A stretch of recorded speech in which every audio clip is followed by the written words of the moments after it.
then the second part of his presentation on the Michigan State composting calculator.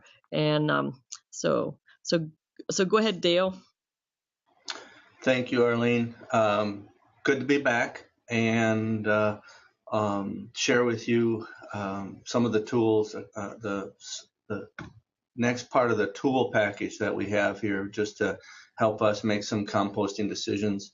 Helps us advise farms when planning for emergencies. So we use them. I'm going to try to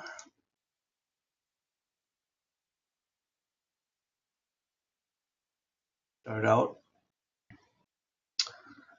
So last time I was going through slides. I started at the beginning. We went through this. We talked about the animal tissue density factor and the importance of that, with the goal of developing on farms, primarily windrows, where we had the cap and the base being clean material, and the windrow core, which would be amendments that would be from the farm, and then any additional amendments that we would have opportunity to add to make that mix of materials work effectively. And we talked a little bit about how on some farms there are greater amounts of existing materials, whether that be litter, whether that be stored manure, feed, and stored grains that need to be mixed into the core. And when there are greater amounts, then it limits the amounts of additional materials that could be brought in and composted just because of space restrictions. This is particularly true on turkey farms where we're in-house and we have litter that exists there and feed. And I start my talk this morning with that premise because it's critical when we talk in a few minutes here about having an appropriate mix of materials that work effectively, that where the composting activity is maximized. Sometimes we are not able to have the most appropriate mix because of the greater amounts of existing materials on the farm that limit our flexibility. So we talked about calculating and using a calculator to determine how the volume of fresh, clean material that's needed for cap and base, as well as the volume of this windrow core. And we're gonna knowledge of that volume is critical in then procuring amendments for these farms in a response, as well as planning ahead on where you might get those amendments if you are working on an emergency plan. So that brings us, that's a recap of how we were estimating the size of the situation, windrows, volumes. And now we're going to talk about those conditions for active composting, and which historically, we can look back in the composting literature. It's captured by the U.S. On-Farm Composting Handbook. Did the handbook have mortality in mind at that time? Probably not in a great deal. It was looking at composting manures and other farm residues and carbon materials. But their recommendation, the two at the top, a carbon and nitrogen ratio and the moisture content. These probably are the most critical in getting and achieving active composting. That's a word that's used in the literature. That just means it's readily decomposing. We're achieving a temperature of 130, 140, 150 degrees reflects activity of the microbes in that pile. And so when these two are within the ranges shown here, generally that composting activity is maximized, is optimized. When we get outside these ranges, that's when we begin to encounter some of the difficulty with getting and achieving temperatures. which is critical in our perspective because we're counting on temperature to be one of those factors that brings about decontamination or destruction of pathogen. There are other factors, including pH, including some of the organic acids, including some direct microbial competition within the piles or material that also lead to decontamination or destruction of pathogen. But temperature being the one that we want to achieve, it's the one we monitor and have requirements for in our composting on these farms. So the question then is, how do we know if the material, if the core of these windrows has a carbon and nitrogen range within the ratio shown here and the moisture content? And are there any ways we can kind of quickly assess whether we're in the ballpark, or we're going to immediately have a problematic situation, the pile isn't going to work, we might have to look at some alternatives, and those types of scenarios of looking at alternatives, bringing in drier material, bringing in more carbon, has happened in the responses in the last few years. Some of you have encountered them, and so is there a way of ahead of time making sure we're, like I just said, in the ballpark or within the ranges of these constraints or conditions as put forth or historically as we know about composting? pH range, very forgiving, really hard to get outside of that unless you're working with some really acidic leaves, and it would have to be an awful lot of oak leaves. Bulk density, you can get too bulky and have too much oxygen and not retain enough of the heat, which is beneficial for microbial population growth. And you can get too dense where you oxygen starve or oxygen deprive the microorganisms, and therefore you don't get activity too. So in that ballpark around 1,000 or a little less, that should work fine. When you get greater than 1,500 pounds or 1,300 pounds, the activity would be slowed. So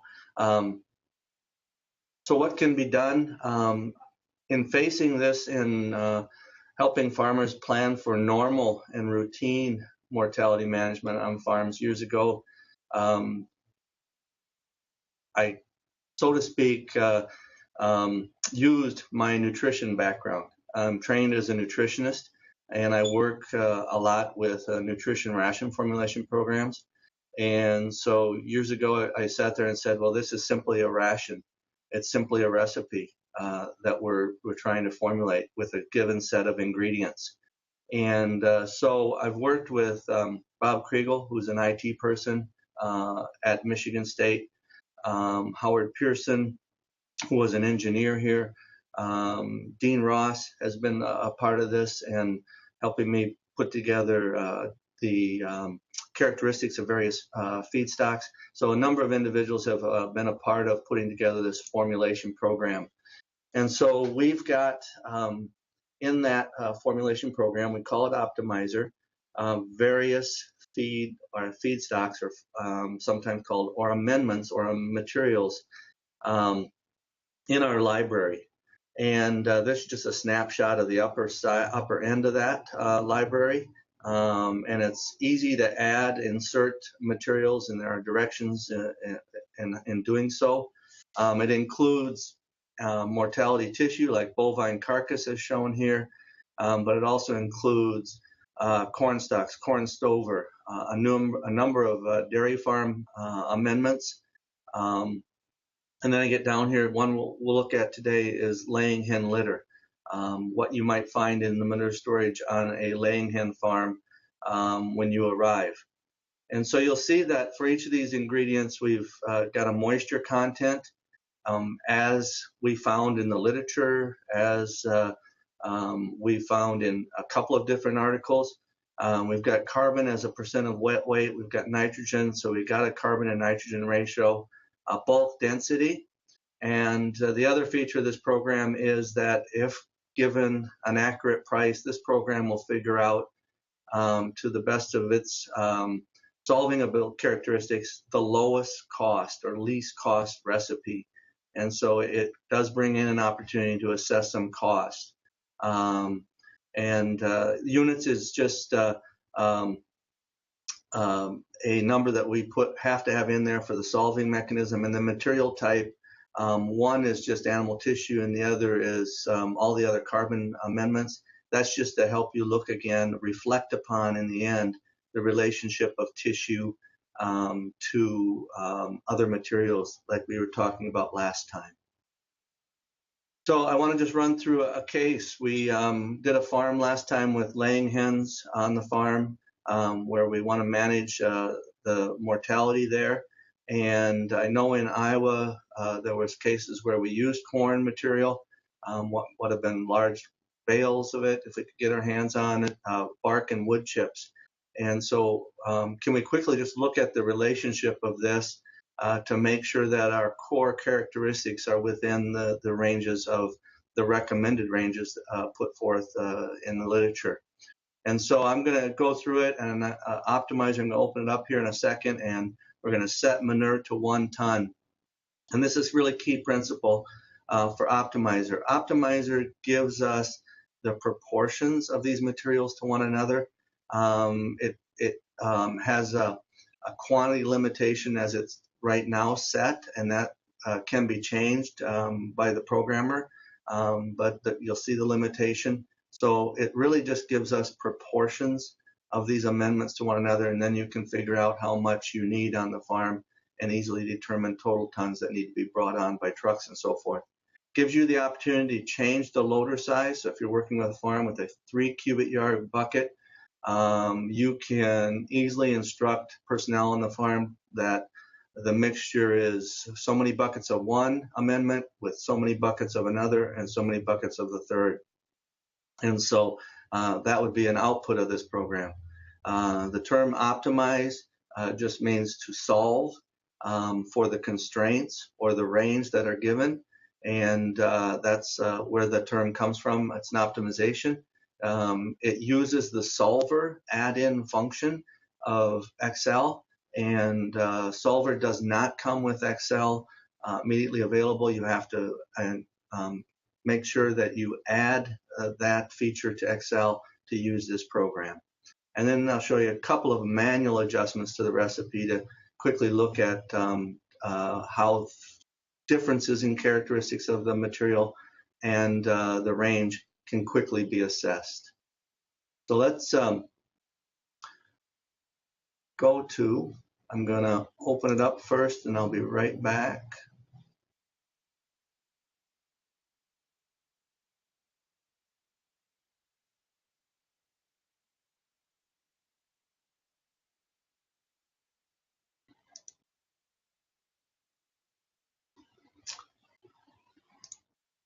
Okay, so I've opened up Spartan Optimizer, and you can see at the bottom here, there's a whole instructions page. It talks about this solver add-on for your information. There's the optimization page, and we're going to come back to that.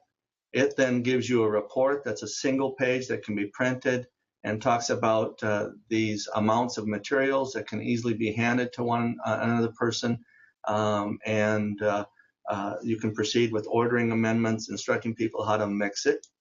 And then this is just the entire library as it exists right now, and then there's instructions on how you can modify that library and add materials. So let's just go through a scenario where we had the laying hens, and I'll open up Optimizer in a minute. But if we were just to say we had laying hen manure on the farm, this is how this program works. We can select laying hen litter. You can see I just got a generic $100 per ton value on that. And so I'm going to go by the cost feature pretty much quickly right now so we can focus on these relationships of moisture and carbon and nitrogen. In the library, you can see that the laying hen manure as it is right now is 69%. That would be coming off of most belt-driven systems under cages. and that would be fresh, very close to fresh manure. If there are drying fans, blowing fans in the building, this would be closer to 30. And you can see that this is a green cell, so we could easily change that to 30 if we wanted to right now. We'll come back and do that. But then it gives the carbon and nitrogen characteristics of that manure. And if you had input from the farmer, you could actually tighten this down to be more characteristic of what's on the farm. So then in this example, we have bark or wood chips available. And then the other one we said was corn stover. And so you just come up here to corn stover, and you can see the characteristics. These wood chips are really wet, you could, as they're described here, and the corn stover being relatively drier. And this is critical because it's going to try to stay within those constraints of 40 to 60, 55%, and the net carbon and nitrogen ratio. And so because I want to look at the relationships of these amendments, bark and corn stover, to the poultry manure, I set poultry manure at 1,000 pounds. And I set this to be equivalent. I want the program to solve it for 1,000 pounds, so this is equal. I could change that to a range, like bark and wood chips is. Bark and wood chips is going to give me a range between 0 and 20,000 pounds or 10 tons. The same with corn stover. This is that current limitation that I put on here, and we're talking about changing this so we could actually put the actual amount on the farm. When we developed the program, we just made this a 10-ton restriction because on a routine and normal and natural basis on a farm, they didn't exceed this very often. But in the emergency situation, we now see we got to change that, and we're working on that in the program. So we've got that set. Then we set one of the items, and we set, in this case, the litter or the manure in an equal basis. And then we come down here, and here's where we have those constraints or those ranges I showed you before. And the defaults are set at 40 and 55. The one that I showed you in the slide was actually 20 to 1 carbon to nitrogen ratio. And so we can change that right here, and that's a range constraint. And I'm not going to optimize based on bulk density. I'm just going to let that float and see what happens. Here's where I can enter in my bucket size. And so then I come down here, and this is where the program optimizes and determines this relationship for me. When I hit the optimization button, it's telling me that for every 1,000 pounds of litter, I need 1,500 pounds of corn stover to stay within the constraints I set. And that was a 20 to 55 carbon and nitrogen ratio. So you can see that that happened here. And you can see that my moisture is at about 45%. The little program gives you a performance summary of being between 40 and 55. That's just a narrative, and we can change that, but it says percent moisture is okay, and it says carbon and nitrogen ratio is okay. I can quickly print out that report, and it gives me a total mix, and this is where I can do the ratios, and 1,000 out of 2,500, and I get the proportion that I need on the farm. And so in this case, I'm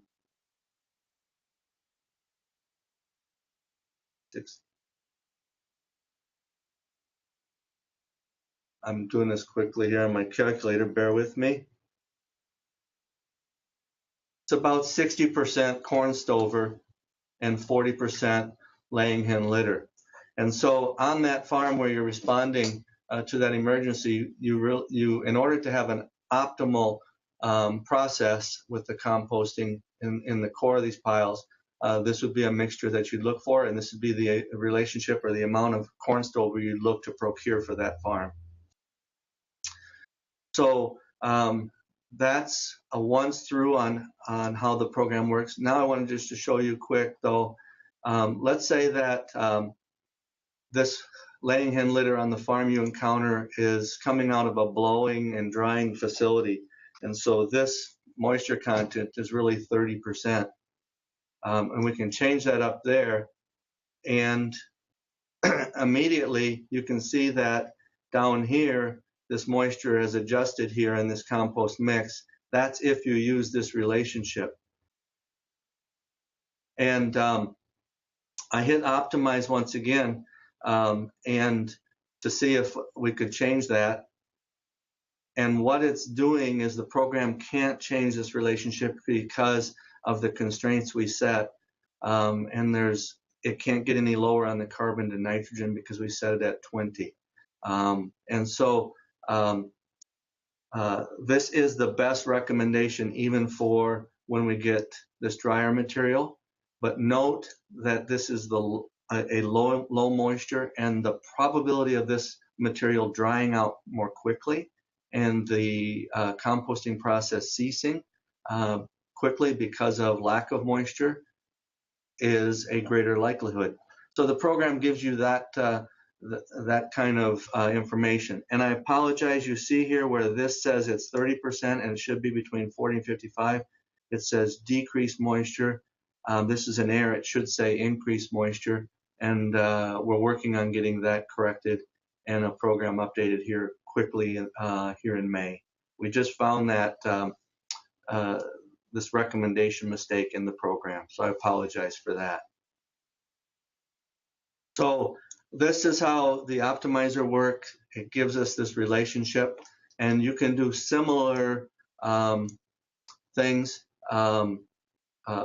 for other situations, other materials. You can select for them. You can look at turkey litter with turkey situation and look at that relationship. And if we just look at that, you can see that turkey litter in the library is a drier material, and the carbon to nitrogen relationship is also slightly different. And so if we had turkey litter and this bark and wood chips, I think the program works. Sometimes there's too many iterations, and it did work fine. So here's the relationship of just turkey litter. It's and the bark wood chips, and it achieves that carbon and nitrogen ratio we desire and that moisture percent. And this little has greater moisture because of the moisture content of the bark or wood chips. That's pretty wet. And so if we went up there and said, well, that our material is really only 50%, and this is more typical of what we get from the logging industry and paper industry in Michigan as we plan for situations in poultry farms here in Michigan. We get a 50% moisture material, and then we come down here and we see that we're at right about 36% moisture, so we're on that lower end, and this once again should say increase percent moisture. So this would be a core we might consider in a windrow pile looking at mortality. And as I mentioned last time,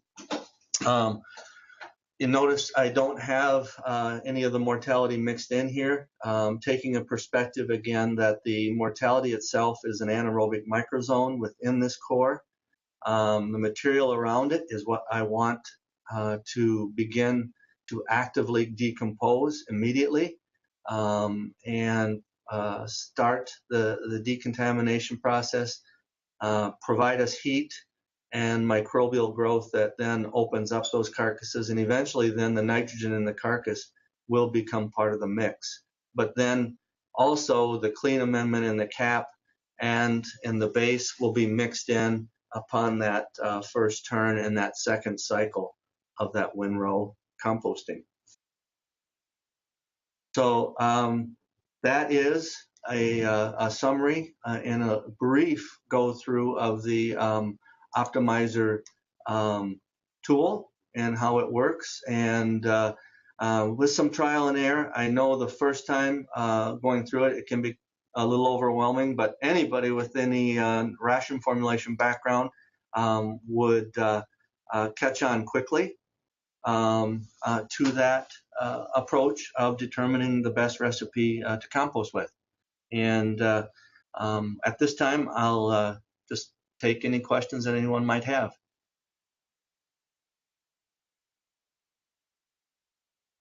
if you have questions, you can unmute your audio, or you can type them into the chat box.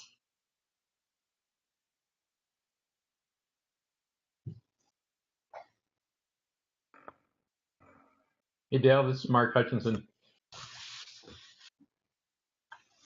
Hi, Mark. Hey, I looked at the bulk density of the corn stover. Is that 63 pounds per ton, or per cubic yard rather? Per cubic yard. Did it say 63? Yeah.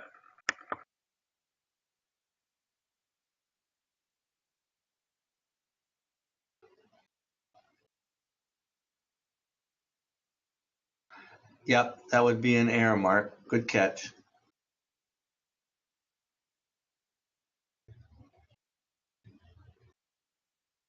The question becomes, does that change the moisture content as well? Yep, the relationship, the weight with additional moisture would change that weight relationship.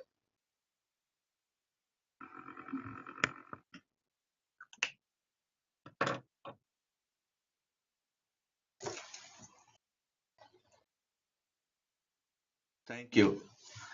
So you can see we're fine tuning it in a program like that with that many inputs, and the want or the desire we have to expand it to some real situation materials. For example, all of those on the dairy farm were ones that we've added and looked at the characteristics of. Actually, Dean Ross did all that sampling here as part of his collaboration with me. So we continue to look at it, look at variations in feed. We're challenged by the question now with mortality management, given that you might find feed in bens, is the carbon and nitrogen ratio in some of these diets. Some large animal diets will definitely have more fiber and less nitrogen than the early nursery growth diets of young animals.